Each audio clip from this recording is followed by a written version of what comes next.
नए साल के अवसर पर यानी 1 जनवरी को भीमा कोरेगांव में पहुंचा लाखों का जनसमुदाय। विजय स्तंभ को किया अभिवादन। जी हाँ साथियों, मैं सागर ननीर और आप देख रहे हैं प्रबुद्ध भारत टीवी। अगर आपने हमारे चैनल को अब तक सब्सक्राइब नहीं किया है तो कृपया हमारे चैनल को सब्सक्राइब करें और बेल आइकन को दबाकर ऑल पर क्लिक करें। साथ ही हमारी इस रिपोर्ट को अपने दोस्त परिवार और रिश्तेदारों में शेयर करना भी ना भूलें। दरअसल आपको बता दूं कि कल यानी 1 जनवरी को यानी नए साल के अवसर पर भीमा कोरेगांव जो कि महाराष्ट्र के पुणे में आता है, वहां पर लाखों का जन समुदाय हर साल एकत्रित होता है। नए साल की शुरुआत अपने योद्धाओं को अभिवादन करके बाबा साहब के अनुयायी नए साल के अवसर पर भीमा कोरेगांव में जो विजय स्तंभ है वहां के 500 महारों को अपना अभिवादन करके शुरुआत करते हैं।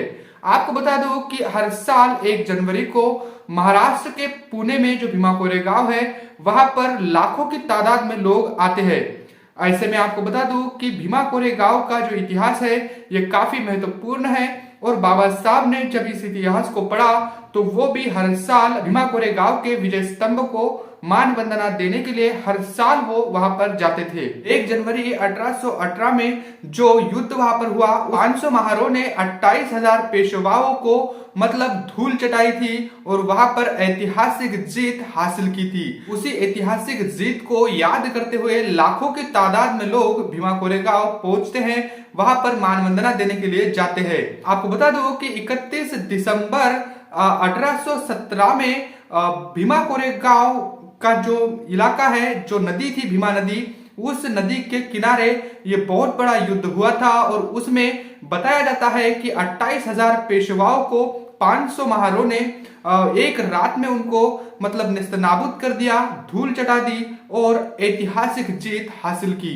ये 500 महार अंग्रेजों के ओर से लड़े थे और पेशवाई के विरुद्ध ये युद्ध हुआ था, ये लड़ाई हुई थी। इसी लड़ाई से बहुजनों का इतिहास रचा गया और इसी लड़ाई से हमारे आत्मसम्मान व स्वाभिमान की लकीर खींची गई। आपको बता दूं कि पेशवाओं के राज में जो हम बहुजन समाज पर हो रहे अन्य अत्याचार चरम सीमा पर थे और उन सभी अत्याचारों से उन सभी जुल्म जाति से निजात पाने के लिए वहां पर इस युद्ध को लड़ा गया, इस बात को भी कहा जाता है।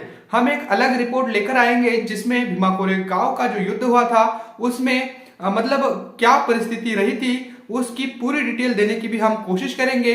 लेकिन फिलहाल आपको बता दूं कि देश में हर साल भीमा कोरेगांव में 1 जनवरी को लाखों की तादाद में बाबा साहब के अनुयायी वहां पर जाते हैं और उन 500 महारों को अपना अभिवादन करते हैं। आपको बता दूं कि जब इस युद्ध को 200 साल पूरे हुए थे तब वहां पर भीमा कोरेगांव में एक बहुत बड़ा हादसा हुआ, हादसा ही कहेंगे। और साथ ही आपको बता दूं कि वहां पर कुछ मनुवादी ताकतों ने इस भीमा कोरेगांव में पहुंचने वाले अनुयायियों पर पथराव किया था।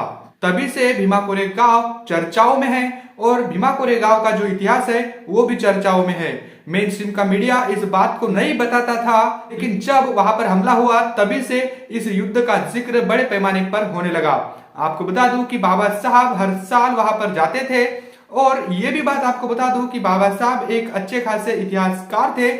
इतिहास में जितने भी युद्ध हुए, जितने भी महत्वपूर्ण लड़ाइयां हुई, उन लड़ाइयों का पूरा इतिहास बाबा साहब जानते थे। लेकिन भीमा कोरेगांव के ही इस लड़ाई को बाबा साहब ने क्यों महत्व दिया, यह सवाल मैं आपके बीच रख रहा हूं। इस सवाल का जवाब अगर आपको पता है तो हमें कमेंट करके जरूर बताइएगा। साथ ही आपको बता दूं कि हर साल पहुंचने वाले लाखों की तादाद में जो अनुयायी है बाबा साहब के, वो हर साल भीमा कोरेगांव में पहुंचते हैं और उन 500 महारों को अपना अभिवादन करके आते हैं। वैसे भीमा कोरेगांव में हुए युद्ध को लेकर आप क्या जानते हो? और हर साल भीमा कोरेगांव में जो लाखों की तादाद में लोग जाते हैं उनको लेकर आप क्या सोचते हो? और साथ ही भीमा कोरेगांव में जब ये हमला हुआ था उन अनुयायियों पर, तो इसको लेकर आप क्या सोचते हो? कमेंट करके हमें जरूर बताइएगा। बने रहे प्रबुद्ध भारत टीवी के साथ। मिलते हैं अगली रिपोर्ट में, तब तक के लिए जय भीम, जय भारत।